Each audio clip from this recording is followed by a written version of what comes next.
30வது படம் ஷாஜகான். இந்த படத்துக்கு விஜய் 2 கோடி ரூபா சம்பளம் வாங்கியிருக்காரு. தொடர்ச்சியாக பிளாக் பஸ்டர் கொடுத்ததுனால அவர் சம்பளம் கூடிக்கிட்டே இருந்துச்சு. 31வது படம் தமிழன். இந்த படத்துக்கு விஜய் 2 கோடி தான் சம்பளம் வாங்கியிருக்காரு. 32வது படம் யூத். இந்த படத்துக்கு விஜய் 2 கோடியே 15 லட்ச ரூபா சம்பளம் வாங்கியிருக்காரு. 33வது படம் பகவதி. இந்த படத்துக்கு விஜய் 2,4 கோடி ரூபா சம்பளம் வாங்கியிருக்காரு. 34வது படம் வசீகரா. இந்த படத்துக்கு விஜய் 2 கோடியே 40 லட்ச ரூபா சம்பளம் வாங்கியிருக்காரு. 35வது படம் புதிய கீதை. இந்த படத்துக்கு விஜய் 2,5 கோடி ரூபா சம்பளம் வாங்கியிருக்காரு. 36வது படம் திருமலை. இந்த படத்துக்கு விஜய் 2,4 கோடி ரூபா சம்பளம் வாங்கியிருக்காரு. 37வது படம் உதயா. இந்த படத்துக்கு விஜய் 3,5 கோடி ரூபா சம்பளம் வாங்கியிருக்காரு. முந்தைய படம் பிளாக் பஸ்டர் ஆனதுனால.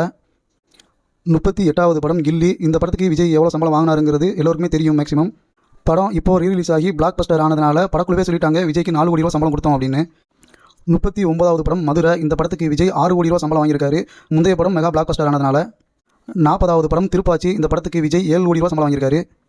41வது படம் சுக்ரன். இந்த படத்துக்கு விஜய் அவருடைய சம்பளம் குறிப்பிடப்படலை. ஏன்னா அவங்களுடைய சொந்த கம்பெனி தான் இந்த படத்தை தயார் சொல்லிட்டாங்க.